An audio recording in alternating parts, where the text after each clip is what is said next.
अगर आप SSC CGL 2023 की तैयारी कर रहे हैं और सीरियसली तैयारी कर रहे हैं तो ये लास्ट ही गोल्डन अपॉर्चुनिटी आपके लिए होने वाली है, जिसके अंदर एक ठीक ठाक नंबर ऑफ वैकेंसी आएगी और आप इसी साल सिलेक्शन ले सकते हैं। लेकिन इसके आगे कितनी वैकेंसी आएगी, क्या होगा, इसके बारे में बिल्कुल भी आइडिया लगाना संभव नहीं है। और मैं बता रहा हूं कि ये इसके बाद तो मुश्किल ही है कि बहुत ज़्यादा वैकेंसी आ जाए। तो ये जो है ना एक आखिरी मौका है। अब इस मौके से ना बिल्कुल भी चूकना नहीं है। आप देखिए कि अभी अप्रैल के अंदर ही, बस फर्स्ट वीक के अंदर ही हो सकता है 1 अप्रैल को ही आ जाए या 2 अप्रैल को नोटिफिकेशन आ जाएगा एसएससी सीजीएल का 2023 के लिए। और उसके अंदर से हमें और ज़्यादा क्लियर हो जाएगा कि नंबर ऑफ वैकेंसी कितनी रहेगी और एग्ज़ाम की डेट क्या रहेगी। हो सकता है कि उसमें टेंटेटिव डेट लिखे या फिर ये लिख सकता है कि पुख्ता तौर पे कि हाँ जुलाई में पेपर होगा या जून में पेपर होगा। अब मैं सिंपल सी बात आपको बताता हूँ कि आपके पास देखिए, अगर प्रैक्टिकली हम देखें ना तो ये बहुत कम टाइम है। अगर एक बच्चा देखे तो 3 महीने के आसपास का आपके पास जो टाइम है ना, ये बहुत ही कम टाइम है। इसमें इतना कुछ आप कवर नहीं कर सकते हो। आप अगर 3 महीने में सोचने जाओ तो सिर्फ एक मैथ्स भी 3 महीने में कवर करना इम्पॉसिबल टास्क है। आज मैं इस वीडियो के अंदर ये डिस्कस करने वाला हूँ कि कैसे इन 3 महीनों में आपको इफेक्टिव स्टडी करनी है कि आपका सिलेक्शन हो ही जाए। एटलीस्ट टीयर 1 में तो आप क्लियर कर डालो, 4 डालो, और टीयर 2 के लिए आपको कम से कम 3 महीने बीच में और मिल जाएंगे, तो आपको और टाइम मिल जाएगा अपने आप को रिफाइन करने का। लेकिन अभी टीयर 1 पे आपको पूरा टारगेट सेट करना है। जो लोग बिगिनर्स हैं उनको टीयर 1 पे सेट करना है कि दिमाग को इधर उधर नहीं लेके जाना कि टीयर 2 में मेरा क्या होगा, ये होगा, वो होगा, छोड़ो उसको, जो होगा। अभी टीयर 1 के हिसाब से मोटी मोटी स्टडी आपको करनी पड़ेगी, एकदम टू द पॉइंट वाली, ताकि आपका पहला राउंड तो क्लियर हो ना, तब तो जाके अगले में बैठोगे, तब हम आगे का आगे देख लेंगे क्या रणनीति रखनी है। तो सिंपल सी बात यह है कि इन 3 महीनों में, जो कि एक इम्पॉसिबल टास्क है, लेकिन इसको पॉसिबल करके दिखाना है हमें। और ये हो सकता है केवल और केवल आपकी डिटर्मिनेशन से, आपकी विल पावर से और आपकी कंसिस्टेंसी से होगा। ये सबसे बड़ी चीज़ है, कंसिस्टेंसी। लोग 4 दिन पढ़ते हैं, 5वें दिन नहीं पढ़ते हैं, ये सबसे गलत चीज़ है। या फिर एक दिन तो आपने पढ़ लिया 16 घंटे और उसके बाद 2 दिन पढ़ाई ही नहीं की, ये चीज़ नहीं करनी है। अब इसमें देखिए आपको क्या करना है टीयर 1 के लिए, कि एक टारगेट सेट जैसे है कि हमें पता है कि 125 के आसपास का स्कोर हमें चाहिए। अगर इतने नंबर आ गए तो हमारा पक्का है कि पेपर क्लियर हो ही जाएगा, ये श्योर हो जाएंगे हम। इसके आसपास की रेंज का चाहिए, इससे कम ही होगा, लेकिन मैंने फिर भी एक थोड़ी सी ऊपर रखा है मार्जिन। अदरवाइज अगर कोई इंटेलिजेंट बच्चा है या मोर देन एवरेज है कोई बच्चा, तो उसको 150 प्लस का टारगेट रखना चाहिए। लेकिन अगर कोई बच्चा बिल्कुल ही बिगिनर है, जिसे पता ही नहीं है, वो बहुत बड़े टारगेट नहीं रख सकता और बहुत ज़्यादा चीज़ें कर भी नहीं पाएगा। तो उसे चीज़ों को एक प्रैक्टिकल अप्रोच के साथ चलना पड़ेगा कि 125 प्लस का टारगेट उसे रखना है। आप देखिए उसके लिए आप लगभग देखिए मैथ्स के अंदर, मैं ये नहीं बोलता कि आप 50 नंबर लेके आओ, लोग तो 50 भी लेके आएंगे। आप लगभग 35 के आसपास नंबर ले आइए, क्योंकि 2-2 नंबर का एक क्वेश्चन होता है। तो 35 के आसपास का मतलब क्यों कह रहा हूँ, ये मैं एग्जैक्ट नहीं बोल रहा हूँ, कुछ नेगेटिव होगा, कुछ ना कुछ होगा। तो ये एक अप्रोक्स आइडिया दे रहा हूँ मैं आपको। मैं बिल्कुल भी ये नहीं कह रहा कि 35 नंबर आ जाएंगे आपके, कि हर क्वेश्चन ठीक करोगे तुम, क्योंकि कुछ गलत करोगे कुछ सही करोगे। ये मैं एक रफ टेंटेटिव आइडिया लिख रहा हूँ। ये सब वैल्यूज़ आपके हिसाब से चेंज हो जाएंगी। हो सकता है आपका मैथ्स अच्छा हो, 50 में से 50 मारो, और आपकी इंग्लिश बिल्कुल रद्दी हो। लेकिन ये जो है ना, ये एक टेंटेटिव वैल्यूज़ हैं, इनके ऊपर इस तरह से मत जाना। ये होलिस्टिकली आपको सोचना पड़ेगा, आपके हिसाब से चेंज हो जाएंगी ये चीज़ें। ये एक मोटे तौर पर वेग आइडिया से लिख दिया। रीजनिंग के लिए देखें तो लगभग अगर हम 40 के आसपास की रेंज, इसको आप ऐसे कर लीजिए कि 35 से 36, 37, जैसे भी आप लिखना चाहें, 38, जो भी रेंज आप लिखना चाहें, ऐसे ये 40 से 45 की रेंज में आप करना चाहें तो कर सकते हैं इसके अंदर स्कोर। फिर इंग्लिश है तो 35 से 40 की रेंज में कर सकते हैं। जीएस जो है 20 से 30 की रेंज में कम से कम। तो ये आपके स्कोप में है चीज़ें। मैं ये तो कह ही नहीं रहा हूँ कि रीजनिंग में 50 ले आओ, इंग्लिश में 50 ले आओ, इसमें 50 ले आओ, मैथ्स में, ये नहीं पॉसिबल है। दूसरी बात, इसके अंदर स्पीड का कोई गेम नहीं है। टीयर 1 के अंदर कोई ज़्यादा दिक्कत नहीं आएगी स्पीड की। बस आपको क्या करना है, आपको इंग्लिश और जीके को पहले अटैम्प्ट कर देना है। इसको अटैम्प्ट करने का मतलब 50% पेपर आपने कर दिया। सिंपल सी बात है, चाहे ये कितने ही दोनों सेक्शन टफ आए, इनको पहले गो में कर दो, और ये 15 मिनट से भी पहले में हो जाता है। लेकिन फिर भी मैं बोलता हूँ, अब टाइम का जब कंस्ट्रेंट नहीं है तो आप इंग्लिश को थोड़ा ढंग से पढ़ के आप चाहे 20 मिनट लेके करो, लेकिन करो इसको एकदम ऐसा सॉलिड कि हाँ इसमें कोई गलती का स्कोप ना रहे। बाकी का जो टाइम बचा है, आपको रीजनिंग अच्छी आती है, आप पहले रीजनिंग को कर लो, आपको मैथ्स अच्छा आता है, पहले मैथ्स को कर लो। इस तरह से आपको अप्रोच इसमें रखनी पड़ेगी। अब इसमें देखते हैं कि आखिरी के 3 महीनों में आप इसको कैसे कवर कर सकते हैं। मैंने एक स्ट्रेटजी पहले भी बताई थी, लास्ट 100 दिन की स्ट्रेटजी, लेकिन यहाँ पे मैं थोड़ा सा डिफरेंट वे से चलूँगा। वहाँ मैंने एक ऐसे बच्चे के लिए बताई थी साथ में कि जिसको थोड़ा बहुत ज्ञान है। यहाँ वो बच्चे के लिए जो बिल्कुल ही ज़ीरो है, उसके लिए मैं बता रहा हूँ कि मैथ्स है जैसे। अब मैथ्स इतना बड़ा है कि इसको नहीं किया जा सकता सारे को, लेकिन आप 1 महीना पूरा डेडिकेट कर दो मैथ्स को। 3 महीने है ना, एक एक एक, ये पूरा मैथ्स को डेडिकेट करके इसमें खत्म कर दो अरिथमेटिक, कंप्लीट अरिथमेटिक। अगर आपने ये 1 महीने में कर दिया टास्क पूरा, मैं कह रहा हूं कि कोई दुनिया की ताकत आपको मैथ्स में 30+ नंबर लाने से तो रोक नहीं सकती है। पूरा अरिथमेटिक अच्छे से आपने कर दिया तो। और अगला जो 1 महीना है ना, इसके अंदर आपको ट्रिग्नोमेट्री पे फोकस करना है, और एक आपको अलजेब्रा पे, और एक नंबर सिस्टम पे। ये जो है 3 टॉपिक, इनके ऊपर फोकस करना है। लेकिन इसका ये मतलब नहीं कि इस महीने में आपको सिर्फ मैथ्स पढ़ना है। इसमें आपको मैथ्स के साथ साथ एक पैरेलल चीज़ और चलानी पड़ेगी। अब वो आपको देखना है कि आपको क्या चलाना है, रीजनिंग चलानी है, इंग्लिश चलानी है, जीएस चलानी है, वो जैसे भी आप देखिए। जीएस को मैं रिकमेंड करूँगा कि बाद में चलाइएगा इसके अंदर। मतलब पूरा सिलेबस आप एक साथ तो कर नहीं सकते हो कि आप बोलें कि डेली में 4 सब्जेक्ट पढ़ लूँ, ये पॉसिबल नहीं है। अब ऐसे ही आप देखिए कि कैलकुलेशन के लिए डेली आपको 15-20 मिनट, आधा घंटा नहीं निकाल सकते तो 15 से 20 मिनट जरूर निकालिए, जिसमें आप टेबल्स को मेमोराइज कीजिए। अब डायरेक्टली दिमाग में सोचिए कि 13 जा क्या होता है, 14 जा क्या होता है, ऐसे डायरेक्टली सोचिए। डेली के 10 बार सोचिए इस चीज़ को, तो इससे टेबल्स याद होंगे। आप डायरेक्टली सोचिए कि 17 का क्यूब क्या होता है, और डायरेक्टली सोचो कि 24 का स्क्वायर क्या होता है दिमाग में, उसको कहीं पेपर में लिख दो जो दिमाग में आ रहा है, और फिर चेक कर लो बाद में कि सही है कि नहीं है। इस तरह से आप मेंटल कैलकुलेशन करेंगे तो आपको फायदा हो जाएगा। अब नेक्स्ट बात करते हैं रीजनिंग की। रीजनिंग को देखिए कि टोटल इफेक्टिव टाइम जो 3 महीनों में देना है वो केवल और केवल 15 दिन का देना है, इससे ज़्यादा नहीं दे सकते।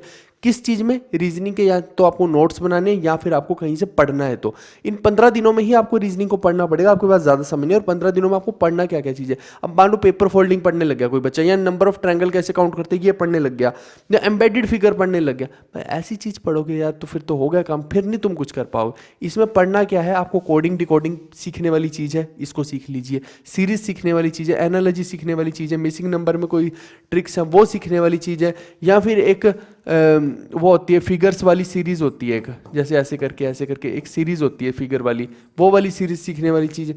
ये कुछ कुछ टॉपिक है जिनको आप किसी भी टीचर से या यूट्यूब पर डाल के सीखेंगे तो आप सीख सकते हैं ईजिली। तो ये चीज़ें हैं जो करने लायक हैं, और इनको 15 ही दिन देने हैं। बाकी का कहाँ से सीखना है? हमें मॉक से सीखना है, मॉक से। इसके अलावा इंग्लिश की मैं बात करता हूँ तो केवल 15 दिन देने हैं ग्रामर को, और हो सके तो 15 भी दिन मत देना। अगर इसको आप 7 से 8 दिन में कर लो, क्योंकि इसके अंदर ना ग्रामर में हमें सारा कुछ नहीं करना है। मैं जिनको कुछ नहीं आता ना, मैं उसको क्लियर करने का तरीका बता रहा हूँ आज मैं आपको। ठीक है, आपको क्या करना है, एक तो डायरेक्ट, इनडायरेक्ट, और टेंसेस, और एक्टिव पैसिव, बस ये 3 चीज कर लेना। जो आपका एरर भी होगा ना वो टेंसेस से निकल जाएगा, डायरेक्ट इनडायरेक्ट से 1-2 क्वेश्चन आएगा, 1-2 क्वेश्चन एक्टिव पैसिव से आएगा, बहुत मेजर चंक यहाँ से आ जाएगा। ग्रामर में इतना ही करना, और ये 7 से 8 दिन का टोटल काम है, ये ज़्यादा काम है नहीं। अगर आप मंड जाओ ना तो ये तो 4 दिन का ही काम है वैसे सब करना, कोई इतने मुश्किल रूल है ही नहीं ये कि आपको 10 दिन लगे इसको करने में। ठीक है, सिर्फ यही रूल कर लो। आप सोचो कि मैं पूरी की पूरी ग्रामर को करने बैठूंगा, बहुत टाइम लग जाएगा, आपका सिलेबस भी खत्म नहीं होगा फिर तो। ये चीज़ें जो हम बताते हैं ना कि आप ग्रामर में ये पढ़ लीजिए, मैडम नीतू मैडम की किताब से ये पढ़ लो, एसपी बख्शी से ये पढ़ लो, वो उनके लिए बताते हैं कि जिन्होंने 1 साल पहले भी पेपर दे रखा है, उनके लिए तो वो सब चीज़ें ठीक है। लेकिन जो बिल्कुल ही जीरो लेवल पे, उसके लिए ये चीज़ें ठीक नहीं है। उसे तो अलग तरीके से करना है। आपको कैसे करना है? आपको करना है डायरेक्टली क्वेश्चंस के थ्रू। डायरेक्ट क्वेश्चन लगाओ। जैसे अब मान लो कि एरर फाइंडिंग के क्वेश्चन है, या कहीं पे सेंटेंस करेक्शन के क्वेश्चन है, सीधा क्वेश्चन लगाओ आप, और उसके पीछे उसकी एक्सप्लेनेशन पढ़ लो किताब के अंदर क्या दे रखी है, बस उसी से करो सीधा। तो उससे जल्दी हो जाएगा, और ऊपर से कॉन्फिडेंस लेवल बनेगा कि हाँ मैं क्वेश्चन करने के लायक हूँ। आप पहले रूल करोगे फिर याद करोगे, ऐसे नहीं बात बनेगी। फिर क्वेश्चन करोगे, इतना टाइम ही नहीं है। लेकिन इनके रूल पहले करने हैं, इनको क्वेश्चन से नहीं करना है, इनको रूल्स के थ्रू ही करना है। ओके, अब इसके अलावा आप डेली रीडिंग कर सकते हैं, चाहे तो न्यूज़पेपर या बुक से, लेकिन अब उसके लिए भी बहुत ज़्यादा समय नहीं है। उसके लिए मैं क्या रिकमेंड करूँगा कि आप डेली क्या कीजिए, या तो 2 पैसेज सोल्व करो, 2 पैसेज, या फिर 4 क्लोज टेस्ट सोल्व कर लो, क्योंकि क्लोज टेस्ट छोटे होते हैं, ज़्यादा टाइम नहीं लगता है। तो 4 क्लोज टेस्ट या तो सोल्व कर लो, और 4-5 जंबल कर लो डेली के। तो ये अगर आप कर लेंगे तो ये इक्विवेलेंट टू रीडिंग ही होगा, क्योंकि इसके अंदर रीडिंग ही करने वाले हो आप। आपको डायरेक्टली मैदान में उतरना पड़ेगा भाई। अब आप सोचें कि एकदम से मैं एक एक चीज़ का बेस बनाऊंगा तो वो पॉसिबल नहीं है, डायरेक्ट मैदान में उतरना पड़ेगा। और रही बात vocabulary, one word substitution, idiom phrases की, इसको आपको बैठ के डेली का सेट करना पड़ेगा कि 40 से 50 मेरे को करने हैं, तब जाके ये पूरे होंगे अगले 3 महीने में। आप देखिए ना कि डेली आप 50 करेंगे तो पूरे महीने में कितने पूरे होते हैं। आप देखो जरा, डेली के मैं 50 करूँगा तो 30 से करो, कितने बनते हैं? 1500। ये सिर्फ OWS ही पूरे होंगे, वन वर्ड सब्स्टिट्यूशन। 1500 के आसपास इडियम फ्रेजेस है, और फिर ऐसे ही 1500-1600 आपको वोकैब एंटोसाइनो करने पड़ेंगे कम से कम, तब जाके आपका पूरा होगा। टारगेटेड पढ़ना पड़ेगा आपको। ऐसी जीएस में देखें तो 20 दिन के अंदर आपको सारी जीएस को खत्म करना है, जिसके अंदर सब वीडियोस, सब नोट्स, चार्ट डालने हैं आपको। तो आप देखिए कि वीडियोस के लिए हमने already history, geography, science, polity, ये 4 सेक्शन है जिसके ऊपर आपको फोकस करना है।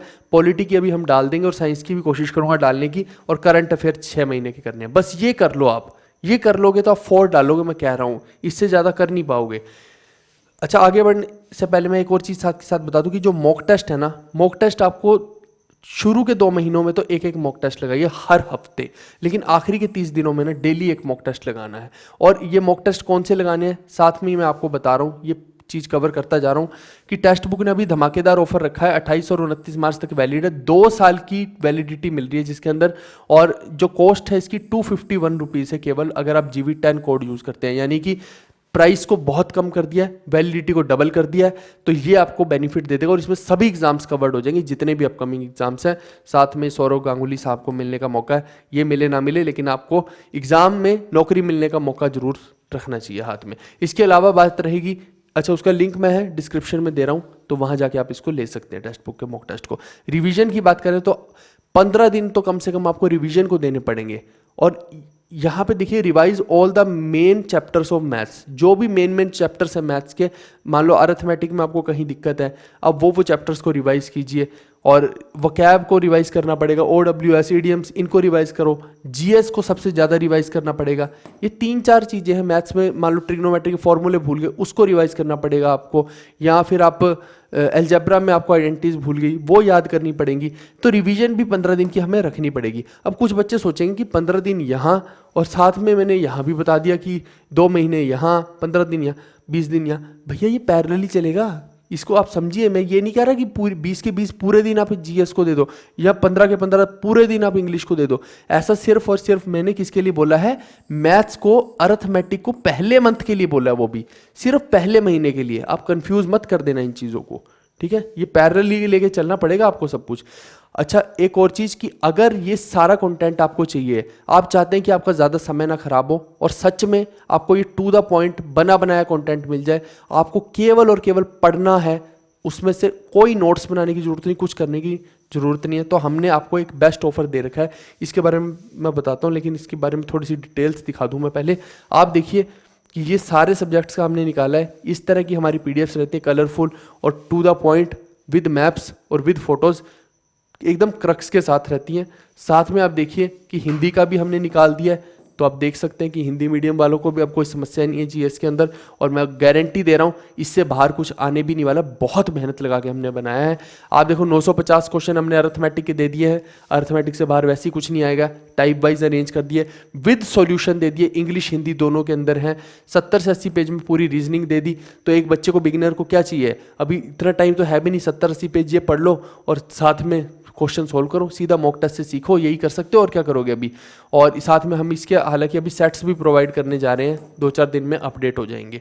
और 6000 प्लस हमने इंग्लिश में वोकैब दे दी, वीडियो कोर्स दे दिया 30 घंटे का, केवल 30 घंटे में आप सारी की सारी इंग्लिश सीख जाएंगे। ये नहीं कि आप 10-10, 20-20 घंटे एक एक चैप्टर को दे रहे हो, इतना टाइम नहीं है भाई अब अपने पास। 30 घंटे में आपको मेन क्रक्स कर लेना है बस। और साथ में आप देखिए कि इसके अंदर हमने वो इडियम फ्रेजेस डाले हैं जितने भी ना, उससे बाहर इस बार कुछ आया ही नहीं है। मैं एक अलग से वीडियो बना के भी दिखा दूंगा। और साथ में जो पैसेज डाला है, पैराजम्बल्स डाले हैं, अलग लेवल के थोड़ी है जो हमने डाल रखे हैं ना, जो उसमें नए चेंजेस भी हुए SSC में, वो सारे हमने पहले ही डाल रखे हैं भाई। इसके अंदर तो कुछ नया नहीं है, हमारे लिए तो पुराना है, आपके लिए नया होगा। और इसको लेना कैसे है ये मैं बता देता हूँ। जैसे हिंदी वाले लोग हैं, हिंदी के कॉम्बो का ऑफर अभी चल रहा है 599 रुपीज़ में, इसमें ये सभी सब्जेक्ट्स का मिल जाएगा आपको। साथ में अगर सिर्फ जीएस का चाहिए तो 299 का है। और इसके साथ साथ आपको इंग्लिश का वीडियो कोर्स भी मिलेगा, एक्स्ट्रा अपडेशन की वैलिडिटी भी मिलेगी, वो मैं इंग्लिश में बता देता हूँ, वही सेम इसके लिए भी एप्लीकेबल है। अब जैसे जीएस और कंप्यूटर का लेना है तो 399 रुपीज़ का मिल रहा है 50% ऑफ पे, ये इंग्लिश के अंदर है। ऐसे इंग्लिश में अगर कॉम्बो चाहिए सभी सब्जेक्ट्स का, वो पहले 999 में मिल रहा था, अभी हम 699 रुपीज़ में दे रहे हैं 75% ऑफ पे, और साथ में फ्री इंग्लिश का वीडियो कोर्स दे रहे हैं। एक्स्ट्रा अपडेशन की वैलिडिटी मिल रही है जून तक की, पहले 1-2 महीने की देते थे, अब जून तक की दे रहे हैं।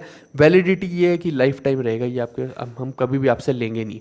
अब लेना कैसे है, डायरेक्टली ये हमारे गूगल पे, फ़ोन पे, पेटीएम नंबर है, जैसे ये रहा, तो इस पर डायरेक्टली पेमेंट कीजिए। पेमेंट का जो स्क्रीनशॉट है हमें ईमेल आईडी पे भेज दीजिएगा यहाँ पे, तो अगले 12 घंटे के अंदर अंदर हम आपको अपनी ईमेल आईडी में ऐड कर देंगे। और आपको ये कहाँ रिफ्लेक्ट होगा, ये गूगल ड्राइव में दिखेगा आपको, ठीक है दोस्त।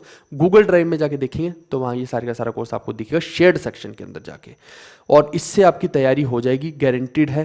क्योंकि इतना समय आपके पास है नहीं है कि आप समय ख़राब करते रहें 4 लोगों का वीडियो कोर्स लेने में, जिसमें से कुछ आएगा भी नहीं, और इतनी वीडियो कोर्सेज आप अभी कंप्लीट भी नहीं कर पाएंगे। रही बात अर्थमेटिक की, तो अर्थमेटिक हमने सारे का सारा पूरा का पूरा 300 घंटे का मैथ्स करवा रखा है। अर्थमेटिक छोड़ो, पूरा करवा रखा है, डिस्क्रिप्शन में लिंक डाल दूंगा उसका, वहाँ से अर्थमेटिक पहले कर लेना, परसेंटेज पहले करो, उसके बाद रेशो करो। इन दोनों को करने के बाद ही बेस बिल्ट होता है, फिर आगे कोई भी चैप्टर कर लो, चाहे प्रॉफिट लॉस कर लो, CISI कर लो, सब फिर तो हो जाएंगे, ठीक है। तो इस तरह से आपको सही डायरेक्शन में चलना है। अगर आपको फोड़ना है, अगर आपको टाइम पास करना है, तो फिर तो भैया टाइम ही टाइम है, करते रहो टाइम पास, फिर अगला भी बीत जाएगा, उससे अगला भी बीत जाएगा। 5 साल का प्लान बनाना, 5 ईयर्स प्लान, फिर उसके बाद कुछ होगा, ठीक है भाई। तो आगे आगे हालात हो रहे हैं मुश्किल, आपको अभी जॉब ले सकते हो तो ले लो, आगे वैसे भी RR आने वाला है, बिल्कुल आ गई है न्यूज़। तो TA भी बन गए ना, तो भी भैया तुम्हारा इंस्पेक्टर बनना तो नामुमकिन टाइप हो जाएगा, ऐसा हाल हो रहा है अभी आने वाले समय में। तो जितनी जल्दी जॉब ले सकते हो ले लो भाई, ठीक है। तो इसका भी पूरे का पूरे डिटेल में डिस्क्रिप्शन में भी लिख दूंगा, वहाँ जाके आप इसको देख सकते हैं। टाइम इज़ वेरी लेस, तो ठीक है, आगे आपका डिसीजन है। हम मिलते हैं नेक्स्ट वीडियो में, bye bye, take care, see you, love you all.